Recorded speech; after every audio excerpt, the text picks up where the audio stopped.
I'm going to do a brief introduction of Steve, and then I'm going to turn things over to Lynn Zhao, who's going to go through kind of some of the nuts and bolts of how we're going to operate this webinar and have questions asked and other things, and then we'll turn it over to Steve. So welcome everybody to our third knowledge transfer webinar series, where we're inviting seasoned experts to come in and tell us.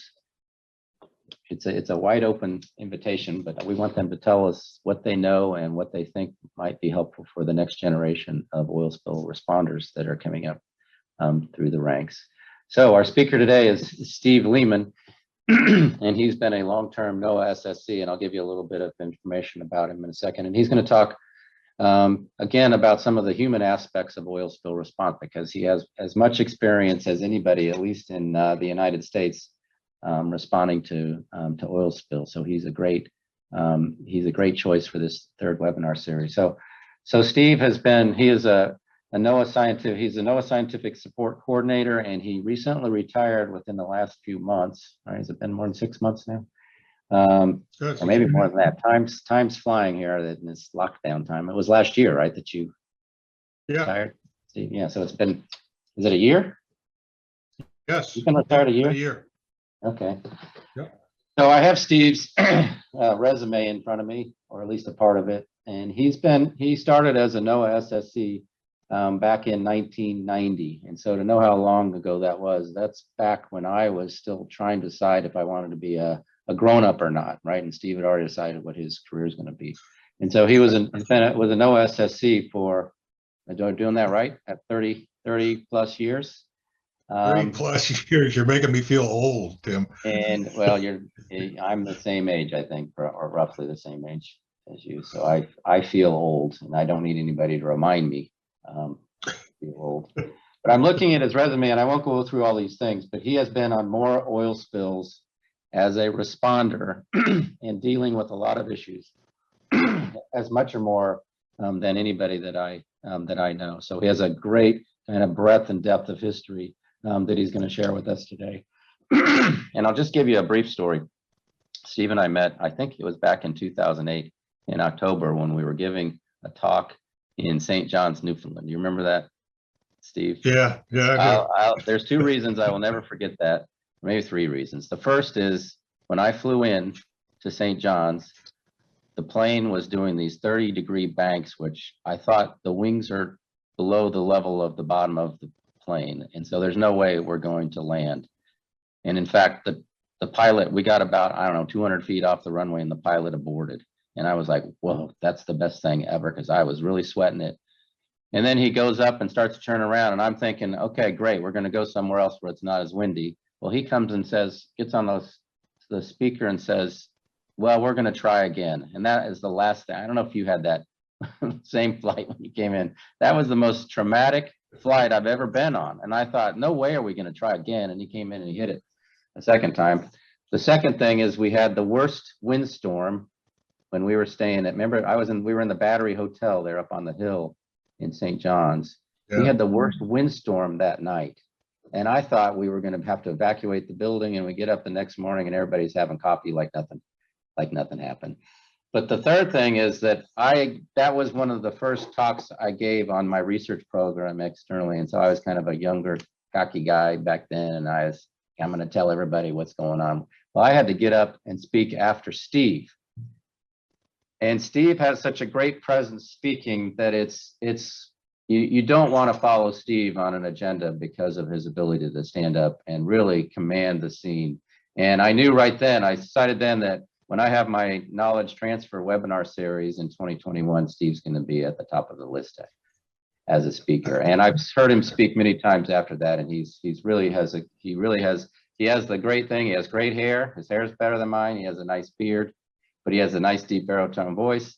But he's also has a great story to say. So with that, Steve, I'm going to turn it over to you and let you go through your talk. Okay, Lynn, did you want to?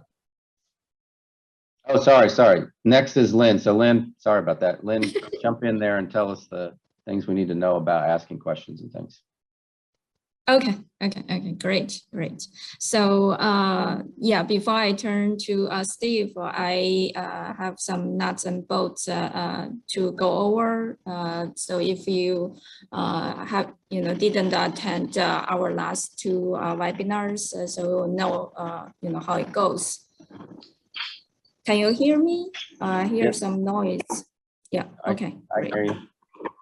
Okay.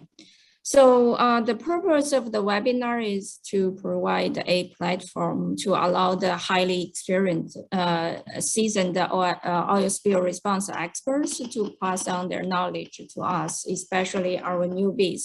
And also it's a great platform to communicate and share insights and perspectives from different groups. We had a pretty good attendance for the last two webinars, and it seems pretty good for this one as well.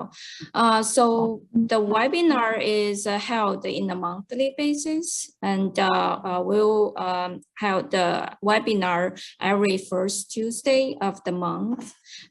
We booked the time for 1 hour and 15 minutes. It will start at 10 a.m. US Houston time until 11:15. And we intend to host the webinars indefinitely, depending on the response and whether we can find a suitable speakers. And to let you know, we have already scheduled the webinars for the next 2 months. So I already put the agenda in the meeting invite, so you can check it out. In terms of the format of the talks, so we'll give the speaker 1 hour to talk and then 15 minutes for questions. And the attendees can only ask questions through Q&A button in the Zoom, and then we'll read the questions to the speakers. So any questions that are not answered during the Q&A period, and we'll go through all the rest of questions at the end of the webinar. And based on our experience, hello? Oh, where is Steve? Seems we lost Steve. Well, anyway, while we're waiting for him to join in, we'll go through the rest of questions at the end of the scheduled time. And based on our experience from last two webinars, many attendees intend to stay with us until we answer the last questions. And again, so this webinar will be recorded by both audio and visual means and to be used by ExxonMobil. And we will release the recording in an API website. And for your information, the video for webinar 1 is already out on the internet, and I also copied the link in the meeting invite. You can check it out. We'll continue update the webinars in the same website. So I think that's all I want to say. So I will give floor to Steve. I think we're cooking gas now. So it's a pleasure to come on here. Thank you, Lynn and Tim, and thanks for putting together this webinar. This is a great idea. I mean, the spills fortunately are becoming fewer and farther apart, and the certainly great big ones. We got a pretty good size one in California going on, but we haven't. At least in the beginning of my career, it was much more frequent. So it's a little harder for people coming into this business to get their feet wet or to get their feet oiled, as the case may be. So Lynn, you'll run it, and I'm sorry about the problems here, but we had the same issues when Tim presented for me. So this seems to be pure payback. I think Tim's doing it. No, I think you're doing it. So what we're going to talk about is communicating with the public and do that through a number of case studies. And so You know, one of the things that's always difficult to do, Tim was kind about saying it's tough to follow me as a presenter. Well, it's really tough to follow Ann Hayward Walker as a presenter. And I seem to have done that my entire career. When Ann Hayward decided not to be an SSC anymore, it opened up a position which I filled. So I am grateful to have followed Ann Hayward throughout my career, but it's always complicated to follow her on after presentations because she does a good job. So there'll be fewer charts and graphs and so on here, and a little more of the of war stories and what happened at particular spills and things to think about. So let's go to the next slide.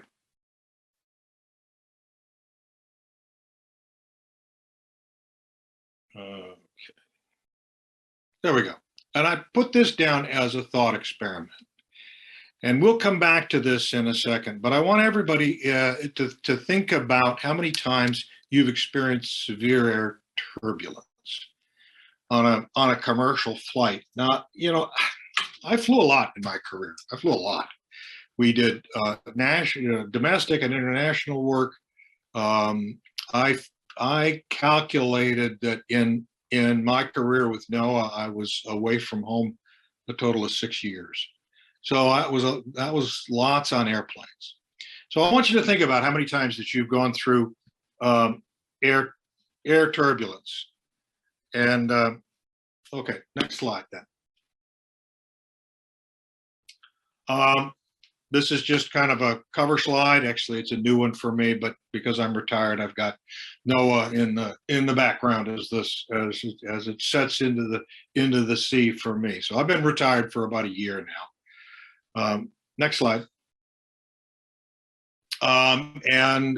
Just my background, I'm from Iowa and somehow landed in New England and have been here for 45 years. I started after grad school. I started with the Coast Guard on the Cameo project, which is a NOAA project, which is a lot where I got to know all the NOAA folks, and wound up being their first civilian RRT coordinator.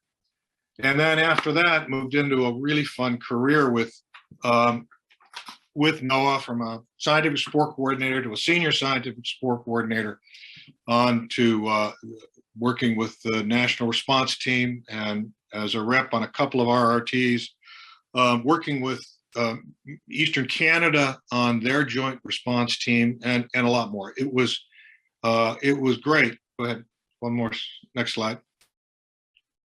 And they took me all over the place. So it was, I started on the second year of the Exxon Valdez, doing a couple of months in Kodiak, and then wound up coming back to that spill a number of times. And these are just, you know, snapshots of moving around, finally ending with out in Seattle doing cold water survival training over the age of 60, which is, it was a really good indicator that perhaps this is a young man's game. And it was also an indicator that I wasn't going to survive. You know, I knew that straight up. So I'm going to put a couple of slides in here about who is the NOAA Scientific Support Coordinator. I thought Ann Hayward was going to do this, and she didn't. So I figured I'd throw a couple in there. We got started during the Argo Merchant, almost by accident.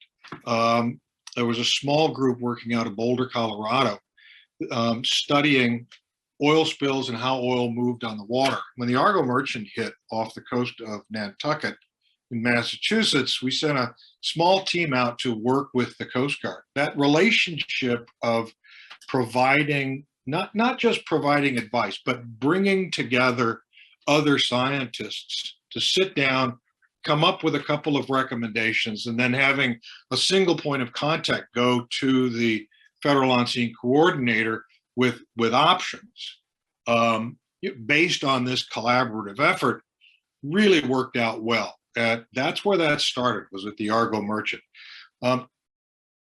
Following that, the next year, the Coast Guard invited us to be part of the National Contingency Plan as their basically their science liaison. So go ahead, next slide.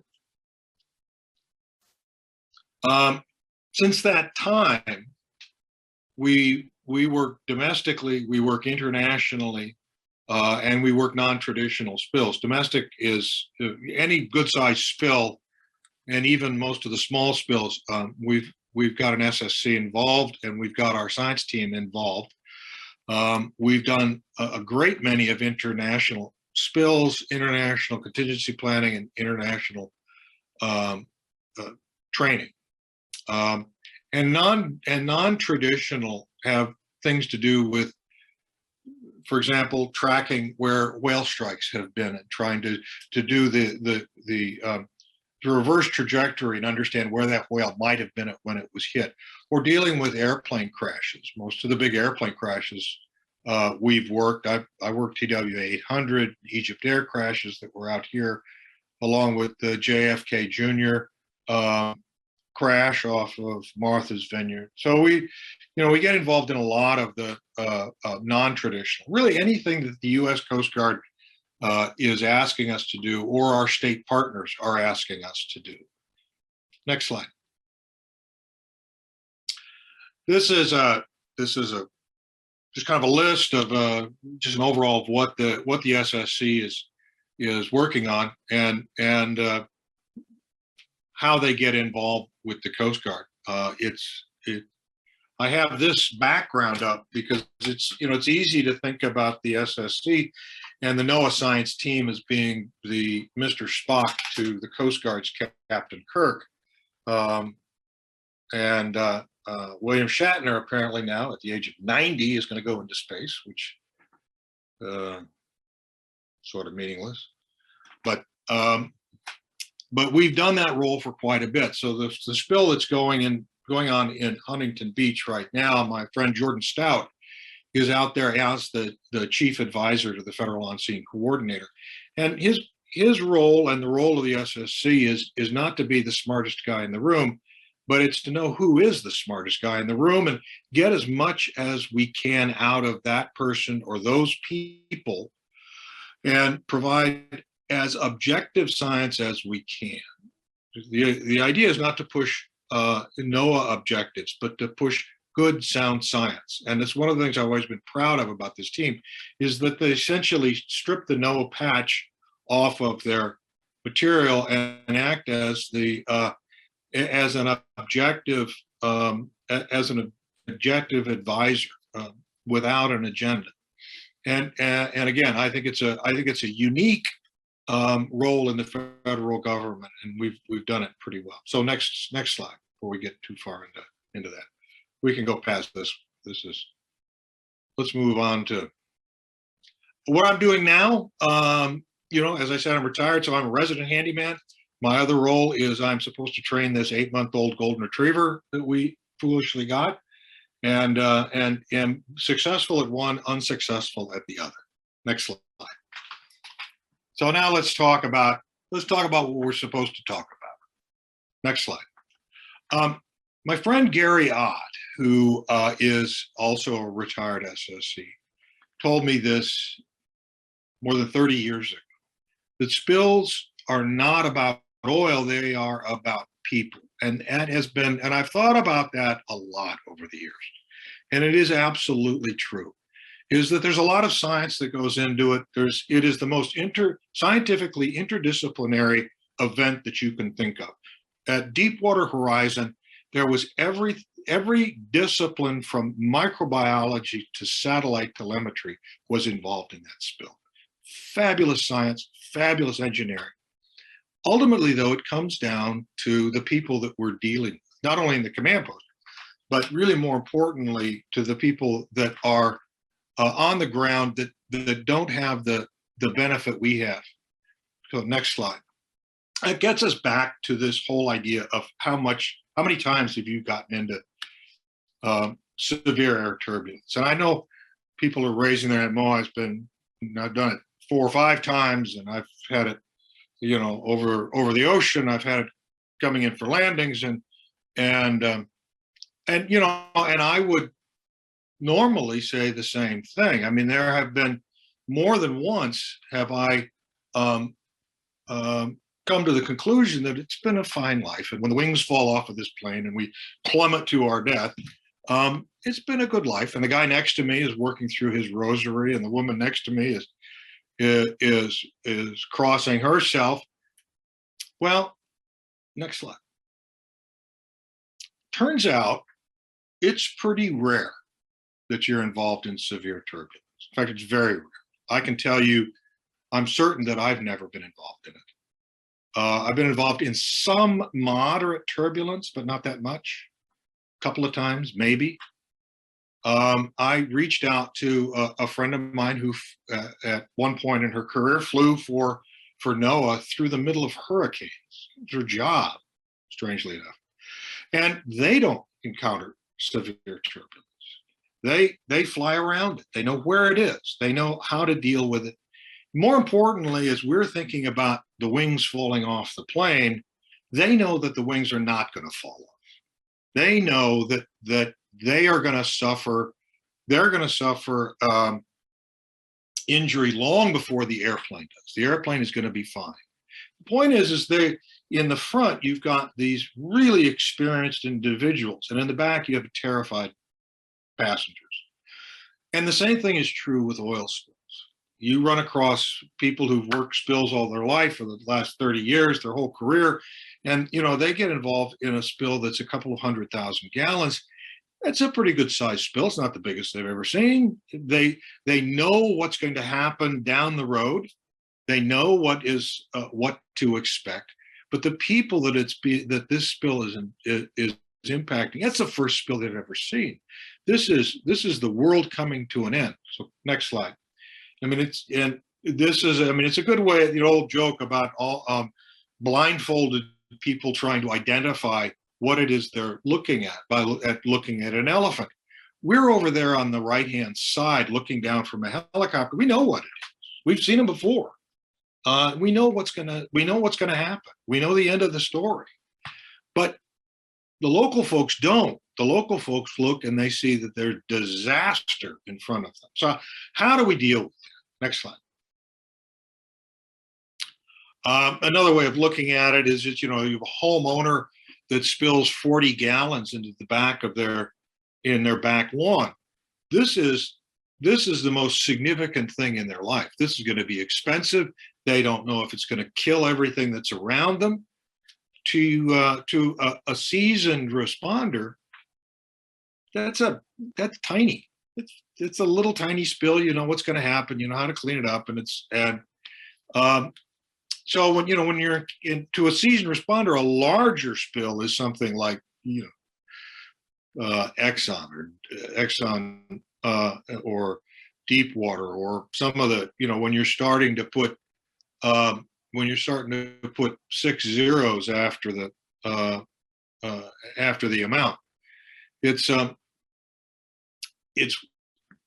where you sit determines your view. This is a good photograph of our fabulous Red Sox stadium, Fenway Park, where you actually get seats that are called obstructed view. I've sat behind them. You're sitting behind a pole. So I mean, think of your audience as that. Think of your public as obstructed view. So next slide. So let's use this spill as an example. This is an example of different ways to perceive the issue. So this is the Naval Air Station Brunswick.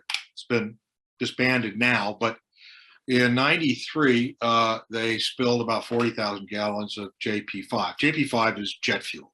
It's a Navy formulation of jet fuel. They now use something called JP8, but it's a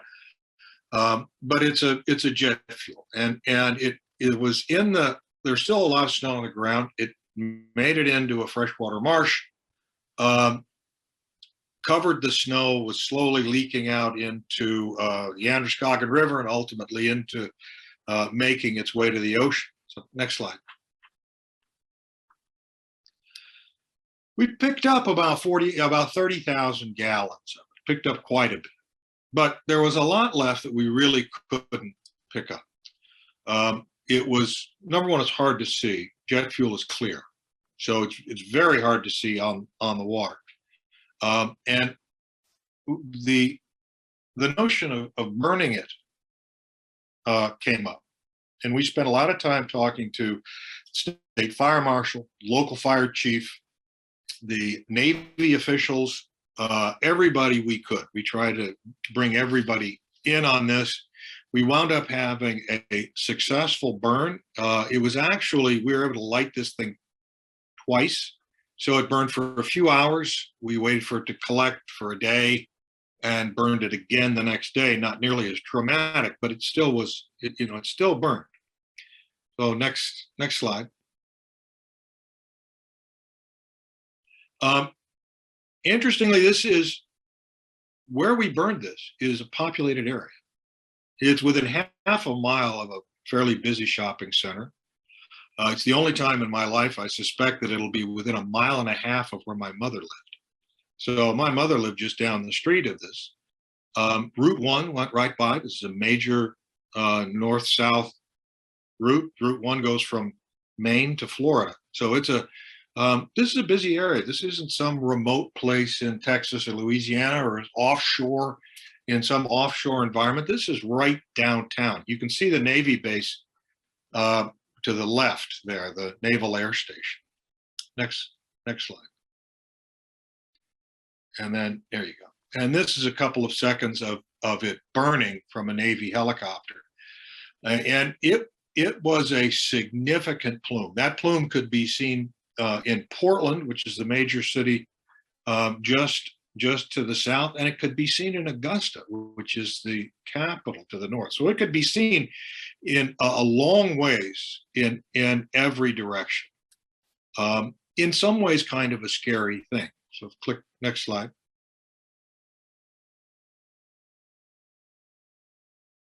So what was the reaction? Well, we invited the media to watch. So it was a big media event, at least for Maine, and they watched as it burned. And they also did a lot of the man on the street interviews, which I thought was the most telling. And to a person, people in Maine who are quite green, they're very environmentally conscious in Maine. And they all said, this just makes sense. I mean, it gets rid of it quickly. It doesn't pose a threat to us. It's going to be burned anyway. It'll just be coming out of the tailpipe of a C-130. But it's going to be burned anyway. This was, in a lot of ways, a surprise. We figured we would take, no pun intended, quite a bit of heat on this. But this is an indication of being upfront with the public and having them involved as much as they can, and not underestimating their reaction. Next slide.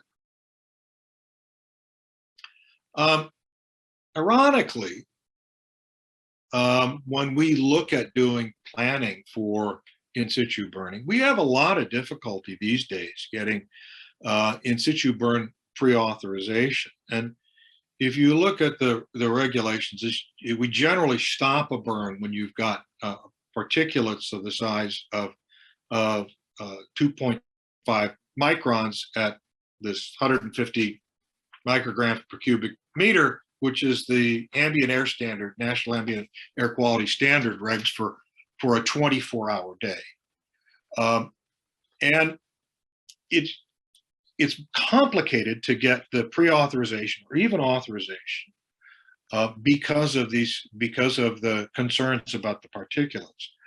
However, and I'm not saying that this is a healthy condition, but if you do look across the West, this is a screenshot from this year, and you look out the West and you see day after day, these particulate levels are well over our action levels, and continuous day over day of populated areas. It is frustrating that we can't get these kinds of pre-authorization, and really it's a matter of somehow being able to discuss risk in a way that the public understands. We've never really been able to do that. Next slide. Okay, so question is could we have conducted this burn today? I don't think so. Okay, Selendang IU. Here is another spill up in the Aleutian Islands. Next slide. This is a cargo ship that was coming through the Aleutians, I believe on its way to China from California, and it had engine trouble. It ran into a big storm. And for those of you not familiar with Alaska, particularly in the East Coast and the Southeast, we get storms and hurricanes that come through, and we have a tendency to name them. Everything gets named now. It's Hurricane Bob or Tropical Storm Sarah, and in Alaska they have the same kinds of weather. They just call it Tuesday morning. It's just what Alaska is. It's just wild weather. So this tanker, or this cargo vessel carrying 66,000 tons of soybeans was pushed back onto a reef, back onto a ledge, ultimately broke into two. The storm during rescue operations, the storm actually brought down a Coast Guard helicopter, resulting in the death of 6 crewmen from the ship who were aboard and were never found. The crewmen from the helicopter they had kinds of safety gear. But this was an unusual spill. Oh, next slide. It was to the credit of the Federal On-Scene Coordinator, Captain Ron Morris. It was the best example of community involvement, community discussion, and community outreach I have ever seen in all the spills I did. And there are some reasons for that, but much of the reason goes to Captain Morris.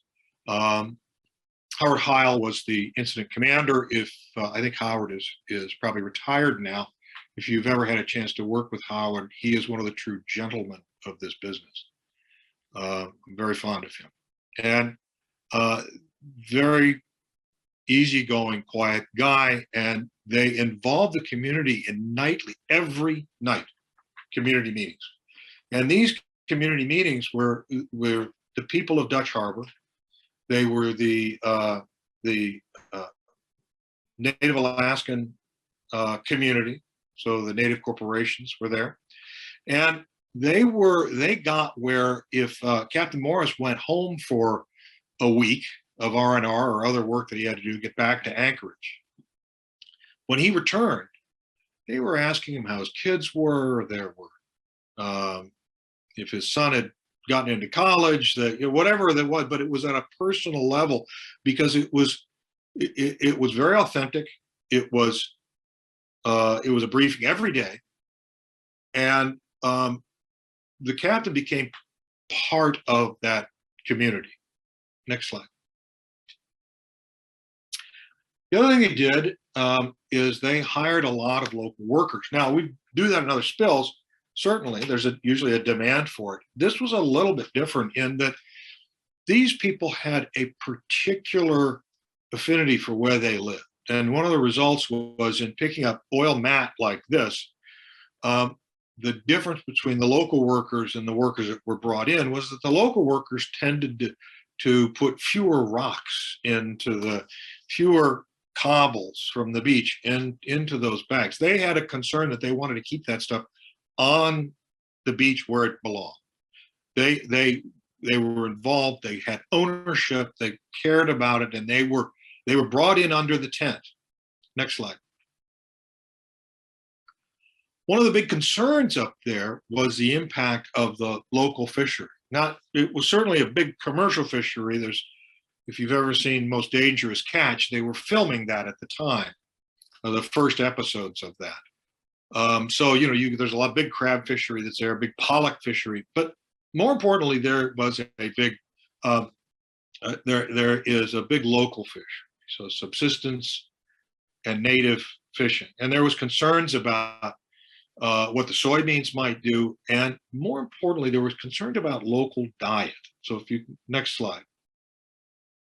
The local corporation was very concerned that their young people would be pushed away from their local foods and, pick up a Burger King or a McDonald's or fast food, sort of lose the taste for the salmon and the seal and the other fish that were being caught, because they were not allowed to go out and recover these fish, catch these fish. So the result, the way to get that kind of a difficult message across, next slide, was the command brought in a speaker, a Russian Orthodox priest, actually, from the University of Alaska Fairbanks, who was an expert in communicating between cultures. Spent the morning lecturing about that, talking about communicating between very different cultures. In the afternoon, the Native Corporation went to the gymnasium. They had a big spread of food prepared of all the native dishes. So I had Stellar sea lion, I had salmon prepared in a whole lot of different ways, all native, all native dishes. And they also did a collection of the native games. Here, the high kick, seal hop, much of it related to hunting. So these are traditions that have gone on for hundreds of years. This was the best cultural exchange I have ever seen, and it really brought the responders and the community together, because they knew each other now. Not helped, we were a long ways from Anchorage. We didn't have a lot of looky-loos coming in. There wasn't a lot of media. Yet it was 500,000 gallons of oil. Next slide. We also had an issue with archaeological issues, and we're working with the archaeologists, native community, and struggling with these feral cattle. This is the largest mammal that's on Alaska.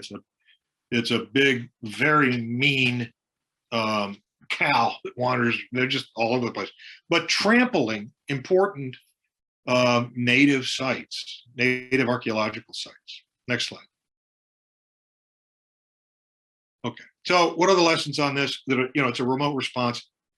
Apologies to any logistics officer that's out there, because logistics in a remote place is difficult. But where you have less media pressure, you have more intimacy with the community. It helps.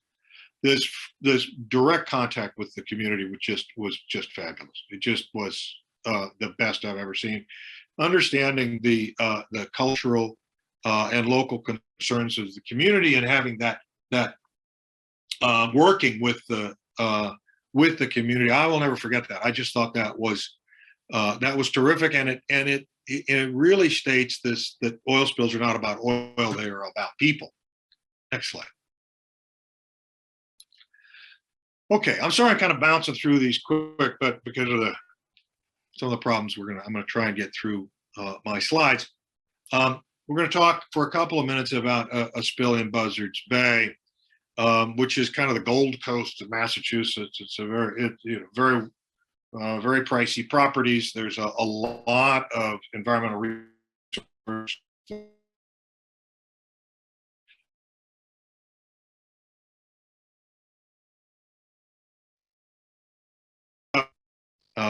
Rock outcrop, bang,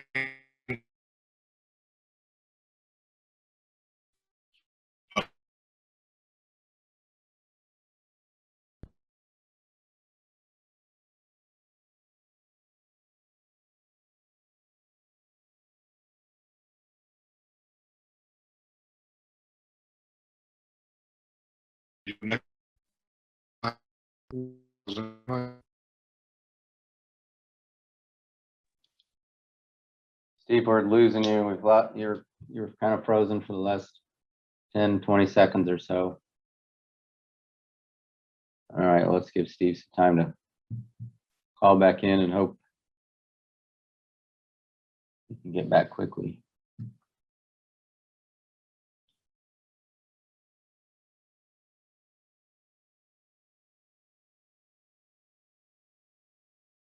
So apologies, everybody.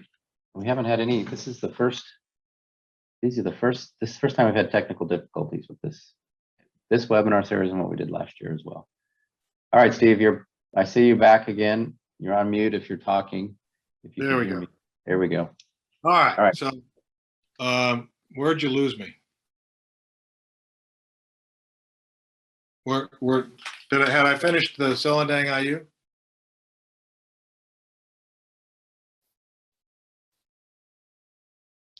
Sorry, you were just starting Buzzards Bay, Steve. Oh, perfect. Perfect. So it's good. Okay, so go to the next slide. 100,000 gallons in Buzzards Bay. You can go to the next slide again.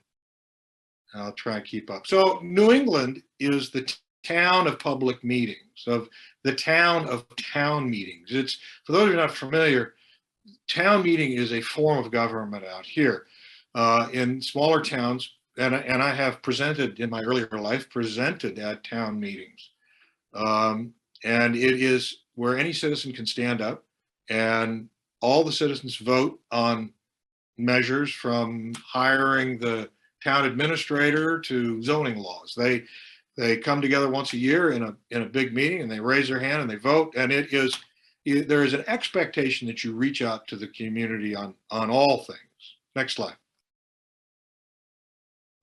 And when you have a big spill like this and a lot of the black stuff is washing up on the sand, you have people that are angry, that expect to talk to you, expect you to talk to them. My advice here, and one of the things that worked out very well, is finding a trusted community member. That's frequently the fire chief. In my case, it was the fire chief. So Fire Chief Francis from Fairhaven, Massachusetts, was able to diffuse a number of angry crowds, partly by standing up with me and with the CO or with the FOSC and offer. We got credibility from him because he was working with us. We were able to take that credibility, and through him, we had some credibility in the community. And it was very useful. He wound up being the liaison to all the other small towns, to all the other fire chiefs who were the public health, the emergency management directors for the communities. Public health officers are terrific as well. I would shy away from any elected officials, partly because they often have an agenda. One of the other things I learned there, because we had an ongoing tarball problem on some of these beaches, and I had done my homework and looked at some of the studies in Santa Barbara, California. If you're not familiar with Santa Barbara, if you get off the manicured beaches in Santa Barbara, there's tarballs everywhere. They're all over the place. There's a big natural seep off the coast of Santa Barbara, California, and it comes ashore, and there's tarballs everywhere. And I made the mistake at a public meeting, standing up and presenting this, saying this is really not it's not a concern for your kids. It's going to be a mess. You may have to use baby oil and get it off their feet. You may get occasionally it on your towel, but this is not the end of the world. Santa Barbara's been dealing with this forever.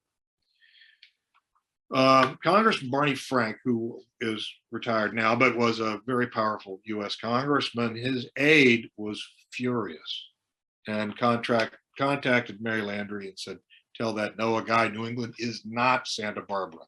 It's a lesson I learned well, because that aide was furious. Mary was good about it, but it was a big mistake. I'd assumed that they would simply be able to take what was going on in Santa Barbara and transfer it over. They couldn't do that, and they shouldn't have had to. This was a big event. One of the things that was very useful is we put together an expo, which is something that we've now learned is a good way to do it. And we had booths for a whole bunch of different topics, everything from financial responsibility to marine mammals to cleanup techniques. Anything you were interested in, you could veer off and go talk to somebody. And it was a great way to work with the community. I would encourage, when you do that, is that you make sure that there are people from the response community, and particularly uniformed Coast Guard officers. So there's a uniform that really represents the response, and they're shaking hands with everybody, or fist bumping, whatever's allowed now, but it is face to face.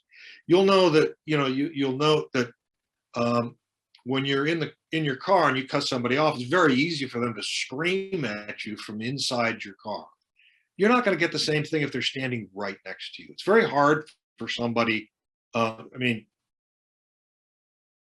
Frank, but the Jersey Shore might be different. They might scream at each other right there. But in most other parts of the world, if you're standing next to somebody, it's pretty hard to scream at them. If you're 30 feet away up on a dais and they've never met you, they've never shaken hands with you, they're not breathing the same air, it's easy to yell. So here, communicate one-on-one, be empathetic to the fact that they've never seen 50 gallons of oil, much less 50,000. Next slide. The other thing we did is partner with a couple of local NGOs. The Buzzards Bay National Estuarine Program actually is state and federal, but it sort of operates like an NGO. We brought them in the tent. They produced a lot of the material that was going out. So they produced a lot of the social media content, and they were believable. So, but as you're working with them, set your expectations so that they understand that, particularly in dealing with the media, that there is an expectation within the Unified Command that they not take off too far on their own, in their own direction, and that they coordinate things like volunteer activity. In the Northeast, we've done that ahead of time, built them into contingency plans, so those expectations are up front. But having the Buzzards Bay Coalition and the National Estuarine Program was a big help in terms of credibility. They don't know me, they don't know the OSC, they don't know the spiller, but they know these guys, and these guys have developed a name. Okay, next. A couple of quick slides that are important. It ain't much, but it's ours. Next slide. Okay, quick slide. Boston Harbor, a ship called the Posavina. It went up and nailed a lot of things, but it nailed at the end of Chelsea River a little marsh, little Spartina marsh that's back there.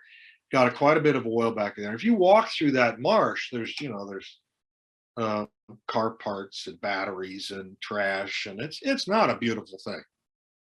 But we learned pretty quickly that in that local community, it ain't much, but it's theirs, and it is very important. And as a result of that spill and others that have happened in that area, that has become, for any spill in the upper Boston Harbor, that's become the #1 protection area. That's the area that we automatically protect regardless. And the reason is it's the only marsh that's there. It's really the only marsh in that entire metropolitan area of Boston. So it makes it very important. It's important to the community, and it's important as a natural feature as well. Next slide. Another lesson I learned from my friend Ed Levine when we were working a spill. It was either the Nautilus spill or the Exxon Bayway spill, ladies and gentlemen. But I don't know why it's giving me problems. Anyway, I made the mistake of teasing Ed about this, and he made a a point that I've always remembered. He said, you know, it ain't much, but it's ours. He's, you know, it's not a great, big, fancy, pristine bird sanctuary, but it is a bird sanctuary. And it's the only one that's in that very densely populated area. So, you know, these understanding what makes something significant is important. What makes something significant to the community, not to you, not to the biologists, but to the community. Okay, next slide. A couple more slides and we're out here. So next slide. Another good example is a spill called the Penn 460. It's a tug that hit a barge, and about 60,000 gallons of heavy oil went into Narragansett Bay around Rhode Island, or around Newport, Rhode Island. The tug skipper immediately came out, apologized, as did the company. But the tug skipper said, my roots in Rhode Island are as a fishing community, or as a fisherman. My father was a fisherman. I started as a lobsterman. And this is important to me, and this is a terrible thing that's happened, and I apologize. It's really nobody's fault. It just happened, and Penn Maritime offered fishermen payments ahead of any of the formal restitution that would ultimately happen. They understood that fishermen, if a fishery is closed, even if you're going to make them whole at the end, they still have car payments and mortgages and school clothes to buy. They've still got all of that stuff that has to happen. And so they said, we'll just write you a check, and then we'll figure the balance out later on. But we're going to write checks to everybody that is affected, and just to get you by. So what's the result? Next slide. The result was actually kind of a cool thing to see. We were getting ready for a press conference. U.S. Congressman came in and before the conference and was saying how he was just going to hammer those, those bad, that bad responsible party and let them have it. He got out on stage and started to do that, but the community said, no, sir, we actually think these guys are doing a fabulous job. They're receptive. They're telling us the information we need. They're making us whole.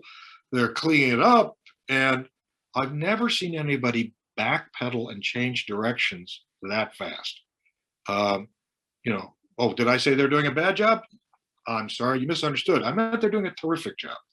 And it was a great example of the spiller being out front and really understanding the community. Next slide. Okay, so we're about done. Managing expectations. This spill just happened. A number of our friends are working it now. The news reports are that it is an ecological disaster. So the local community is certainly hearing that, and they're very concerned about that. It's probably not going to be an ecological disaster. There's probably going to be significant injury, but it's not an ecological disaster. Now, I know that, and the OSC knows that, the spiller knows that because we're one of the pilots. But you have to understand that the passengers back there, they don't understand. For them, this is the first and only major spill they'll probably ever see. And major to them is almost any size.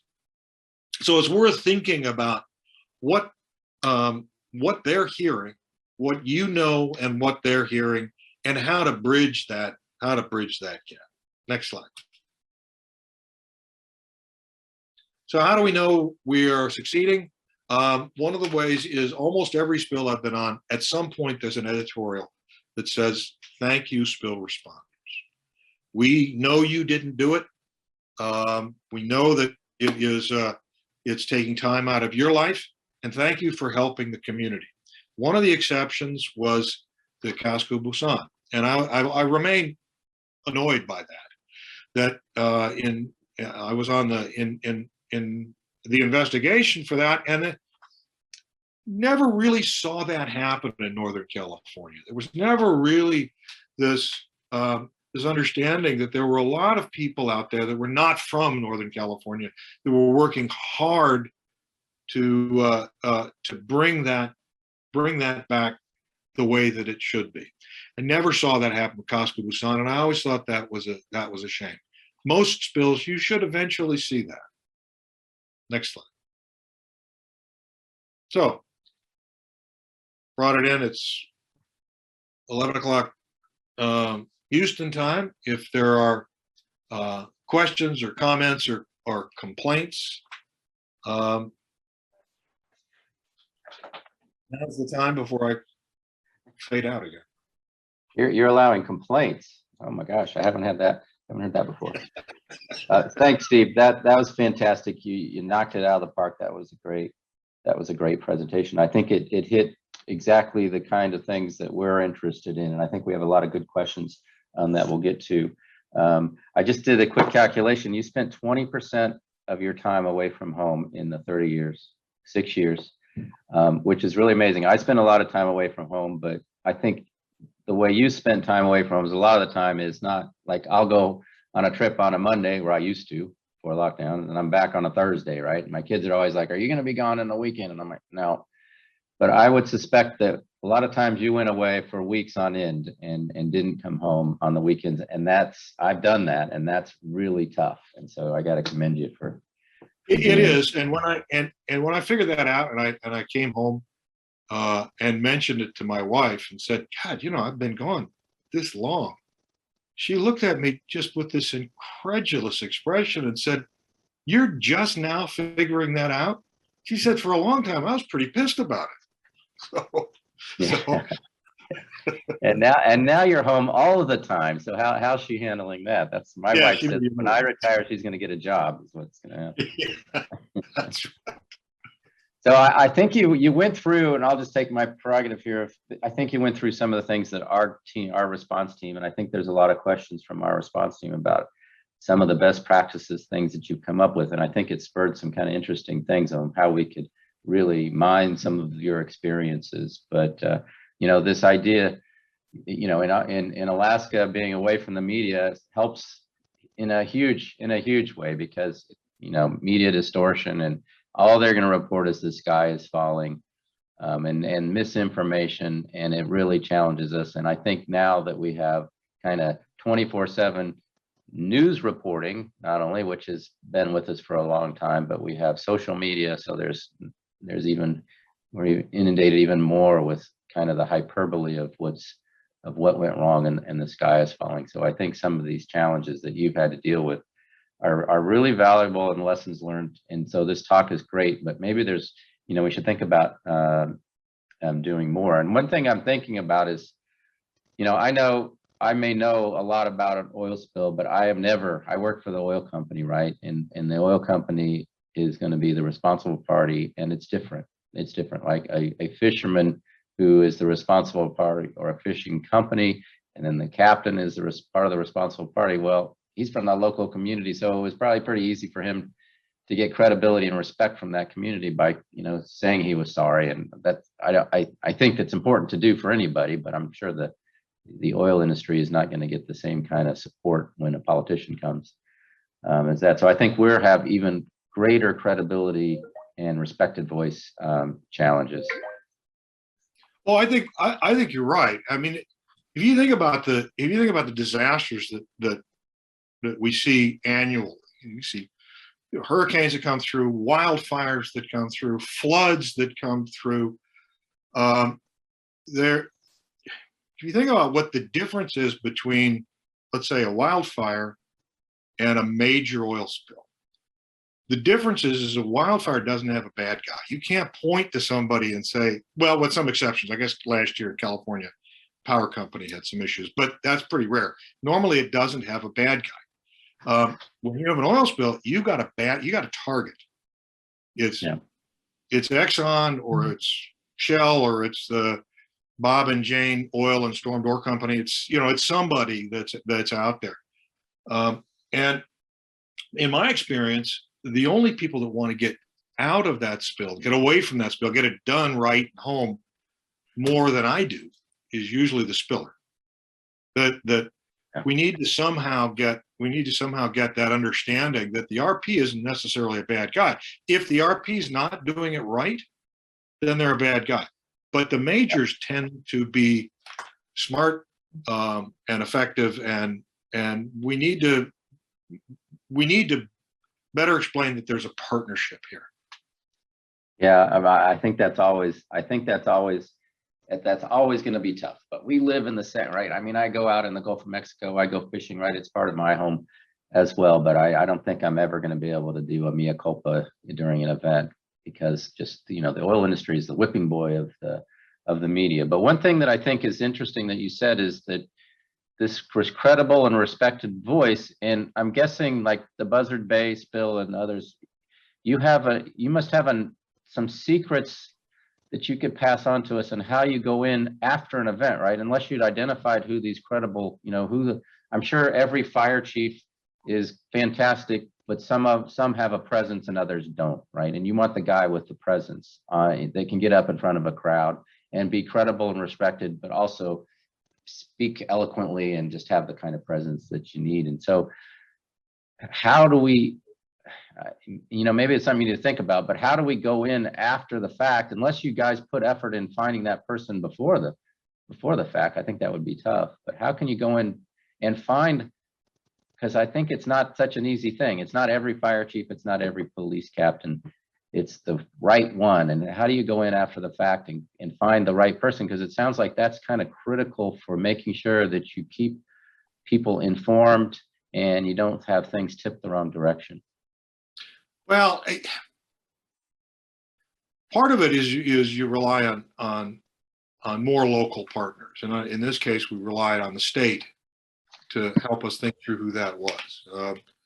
There was a state responder in Massachusetts named Julie Hutchison, who was terrific in terms of understanding who the different players were. That was her area. So my region is the Northeast. Her region was with Southeast Massachusetts. She knew who the players were there and could help us think that through. Sometimes these heroes come around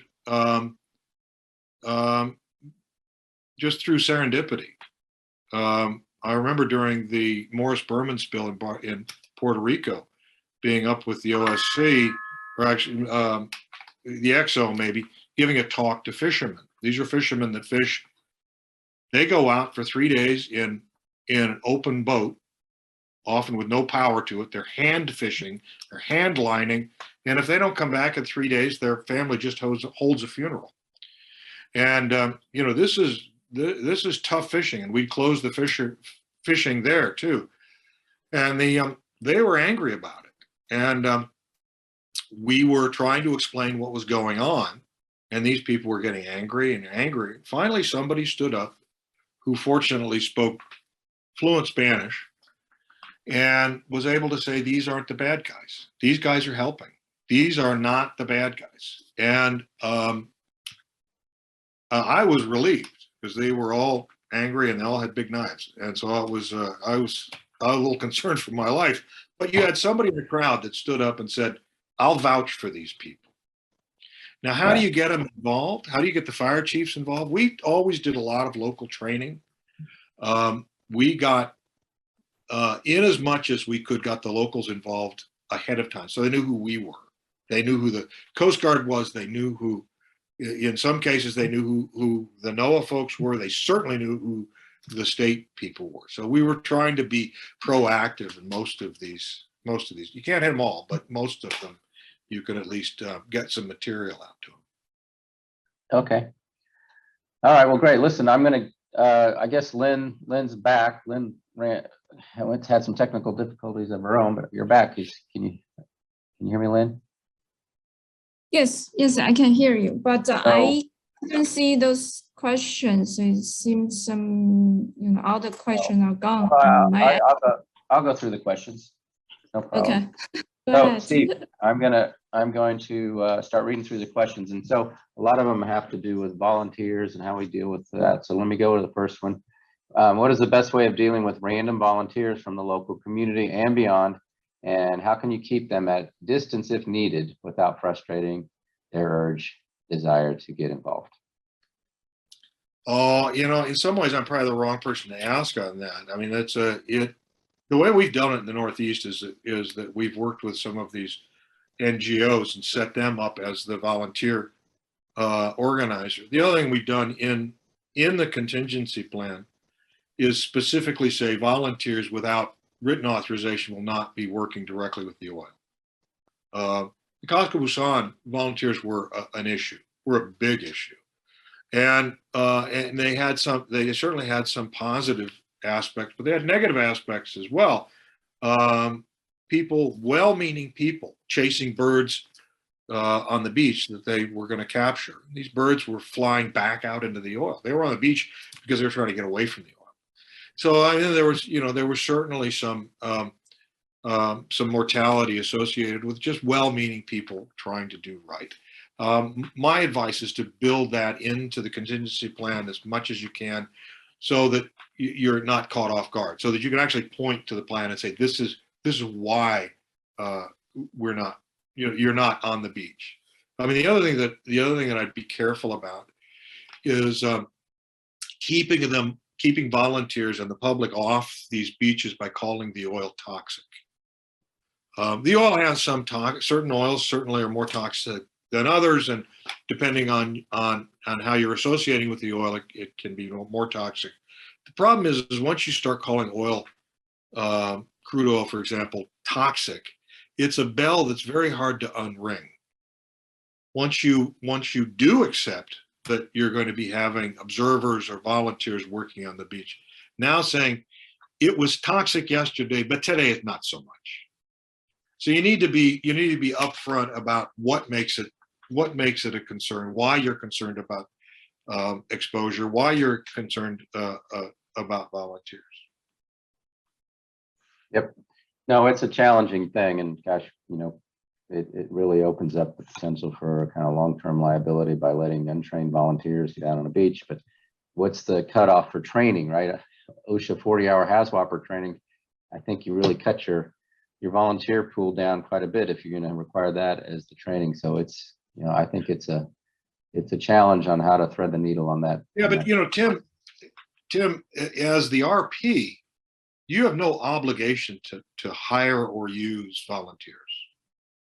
That's really something, that's a headache for the OSC, sorry to say, yeah, and for the state people. So it's, they have to figure out how to take that liability. One of the ways of doing that is having volunteers only work through an established NGO. Yeah. So, you're kind of kicking the responsibility off to somebody else. It's like when your kid wants to do something and you say, well, I'm not sure, ask mom. So now mom has all the liability. And that's kind of, that you're kind of in that position. You're not required to use volunteers. In fact, I don't think at Exxon Valdez, I don't think Exxon used any volunteers. If somebody from the general public was going to be there, they were going to be working for Exxon for obvious reasons. Yeah, I think you're right. I would imagine ExxonMobil doesn't want any volunteers working in an oil spill. When you move to your left, I guess I can see your really nice ExxonMobil hat. Yes. Yeah. Well, we got.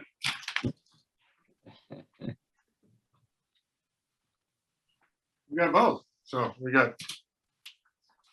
Yeah, they're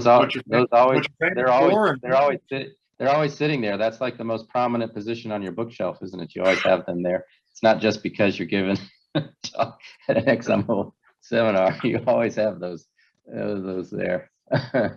It's just like we never just bring out relatives' pictures when the relatives. Yeah, that's right. Okay, so let's go on here. What are your thoughts on volunteer readiness? Maybe you answered some of this. What are your suggestions on balancing how many volunteers one would need versus how many should be trained in advance? I think maybe you covered that. Do you have anything else to say about volunteers? Again, look at your community. If you look in the Northeast, so if in the Northeast, particularly around Boston area, if you throw a nickel in the air, you're going to hit 4 professors in the head. I mean, there are more higher education institutions per square foot here than any place in the world. So, I've always thought there was an opportunity to work with some of these universities, these colleges, and have a one credit course that allows that you could bring in people like Tri-State, you could bring in people like you, Tim, you could bring people like me, and then have sort of a rotating cadre of people that have gone through oil spill awareness. They're basically trained. They know what their expectations are, and they've this sort of rotating cadre of potential volunteers. In our area, it'll be the universities that are sending kids out, or where the volunteers are coming from. Those are going to be, it'll be different in different communities. But look at where your volunteer source is, and work with them. Yep. Okay, let's see if we can get through some more of these. So I think so we have a lot of people on our response team on the call, I think, at least we invited a lot of people. And so this is a good one, right? Have we captured Steve's best practices in a document for our response team? And I think that's something that we should think about. Some of these kind of experiences that you have, that's a completely different perspective than any of our people have on how to deal with this kind of human element. You and Ann Hayward, and how to deal with this human element, because you've had to be in the trenches and dealing with it. I think there could be some really important lessons learned, particularly now that, there's not one single person within ExxonMobil that worked as I say, the Valdez incident. There's not a single person in ExxonMobil that is still around. I think someone like Wolfgang Konkel might have been the last person that I think was significantly involved in the Valdez, and I think he was on the line a bit ago, and he may have been one of the last kind of hangers on from that era. So these kinds of, the corporation hasn't had to deal with those kinds of things to that extent, and so making sure we capture lessons learned from that time period with our people and some of the things that you have is maybe something we should think about. How we figure out a way to get some of these things down into a document that could be useful. In today's real-time social media communications, how do you deal with out of control misinformation? It's a good one. Well, ask Dr. Fauci. It's I have no answer to that. The Cosco Busan was the first time we really got into social media, and I don't know if Ivana Dasi is on. I doubt it, because she's in California. But one of the things, there was, those days you were dealing with bulletin boards, and so that you could communicate via bulletin boards, and she volunteered into the spill to get on one of those and answer some questions. Yvonne is an experienced responder in California, and which was a really good idea, except that as soon as she got on it, it crashed. There were so many people who were interested in hearing what she had to say. So, one of the frustrations I have at spills is, or watching spills, the one going on in California is no different, is that the media tend to invite as speakers non-RP, non-industry, non-government speakers. So they are, as much as I love NGOs and working with environmental organizations, they typically don't have the experience. They have experience broadly in environmental issues, but oil spills are a little bit unique. And you rarely get an opportunity for the RP to speak out. The RP brings really experienced people generally. The government brings often very experienced people. Our program has some of the most experienced oil spill folks around, but they rarely show up explaining the problem. It's somebody who is guessing. The last slide I showed of CNN was a meteorologist talking, and there were a lot of things he got, just general things that he got wrong about. He was kind of shooting off from the hip. Now, how do you stop that? Man, I don't have an answer to that. If I did, we could solve a lot of problems. No, can't you nowadays just ask Twitter to block your Twitter feed and yeah. Or like Facebook, just go dark for a day. Yeah, have Facebook shut down or shut down your page. Okay, so great. Yeah, so what I was going to say, I think this kind of credible, respected voice is not just the person that, you know, right? You need to have that credible, respected voice for the local community that's making these comments online even. That needs to be the person like Yvonne that gets on Twitter. So this really credible, respected voice is key. I think a key thing to make sure the correct messages get sent out. Okay. Let's see, regarding the local trusted contacts, do you use public affairs people to help you identify them and continue to nurture those relationships? Yeah, I mean, public affairs people, it kind of depend. They're like anybody else. They're like, some are really good, some aren't. I mean, it depends on how long they've worked in the community. So you're looking for somebody, and you know, by and large, if I was going to be dropped by parachute into a community and say who's the most trusted, it'd be the fire chief. Fire chief is just an easy way to go. Some of them are easy to work with, some of them aren't, but fire chief has a kind of a special relationship in the community, particularly in the smaller communities. They're the emergency management public safety officer, often by law. They are in, I think, most communities, certainly in most of the New England states, they're the only ones that can authorize an evacuation, for example. So they're, you know, the fire chief is always a really good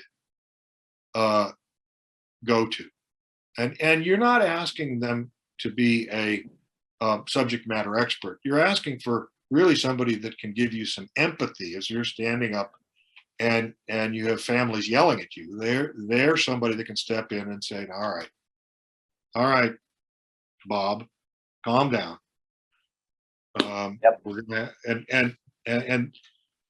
and just being that kind of intermediary, that referee, is really important. And they were likely the first responder that was out on that spill too. So they had That's right. firsthand experience about it. I got an anonymous attendee, and it starts out about a comment about Tim's comment, and I'm reading that. I'm like, oh my gosh, what did I say? A comment about Tim's comment about the oil industry being the whipping boy, and it says that, you know, to change that perception, the oil industry needs to change its perception of being the bad guy. And boy, that's a tough one. I think the only way to change our perception in some people's mind about being the bad guy is to quit producing oil. That's just the bottom line. So I think you can push that a little bit, but there's just this anti-oil groups right now that I'm not sure anything other than that is going to be acceptable. Let me go on. We got another question here. Spill response inevitably involves unexpected issues and events, as you, Tim, and Lynn demonstrated even during this presentation. Just how important it is to remain calm, cool, and creative. Way to go. Nice job. Oh, yes, spills are strongly about people, and you are one of the best. I think he's talking about me, though, but maybe he's talking. Oh, no, it's you. Welcome to retirement. This is from Al Allen. All right, thanks, Al. Let's see, we got some more questions. Regarding Jackie's questions, there are P&GA professionals on the response teams who are very good at handling social media and traditional media conversations. And some of the NGOs have their own agenda. So I think we are coming to kind of the end of our time. Oh, it's almost half hour past.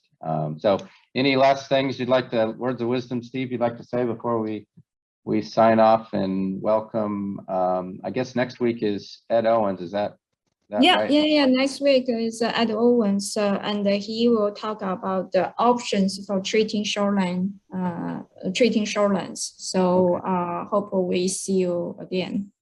Yeah, and then I'll turn it over to you, Steve Harris. But after that, in December, we're going to try this experimental thing and how it goes. But Steve, everyone's agreed to do this. We're going to have a roundtable with Steve and Ed and Ann Hayward and Al Allen, where we're kind of just going to open it up. And my only advice, or what the objective is, to try to tell us what you would tell us outside of a formal presentation like this, right? Not what you've learned about how to paint your house, unless that's applicable, but what you've learned in your personal experiences, right? What are your happy hour stories that are interesting, but also have some important lessons to them, is the kind of thing. So that's what I'm hoping to get. But if we just tell funny stories, that's fine as well. So we'll see how that goes. So next week is Ed Owens, and then next month is Ed Owens, and then the month after that we'll have this panel discussion, and then we'll figure out what we're going to do next year. So thank you, Steve. Is there any last comments, closing comments? No, I mean, I appreciate your time. and I appreciate being asked to do this. It was a lot of fun, and everything I've learned from, on the shoulders of really Ed Owens is one, Jackie Michelle is another, Al Allen is another. I mean, these are giants, and and I've just been lucky enough to be around long enough to pick up some things from these guys and to pick up a few things on my own. So it's I guess wisdom comes from age, and if you got enough age, you got a little more wisdom. So it's Hopefully. so it was fun. Thank you very much. Okay, well, thank you. And you know what? You said Gary Ott's name, and I heard Gary Ott speak once before he retired, and he's fantastic. So I'm going to put him down on my potential speakers list, because I think he'd be a good person. Getting some of his messages would be great. So yeah, before we go, these are being recorded, and so we're going to put them up. And I think we have the first one up. The first recording is up on the API website. So if you want to know how to get to that, send Lynn or myself a message. And it takes a little bit of time to get the recordings compiled together and up, but eventually in the next few weeks, we'll have all of these, and it may take a month or two after the talk to get them up there. But we will have these recordings available for everyone to go back and listen to if they want to re-listen, or go back or have somebody who wasn't able to attend go to listen to. And I get a lot of feedback, like, where are the recordings and when are they going to be available? So it is worthwhile doing this, and it's worthwhile capturing it. So again, thank you, Steve. Yeah, and I'm always, go ahead, Lynn. Yeah, the link is, I put the link in the invite email, so you can check it out. I will put, continuously put, the recordings up there.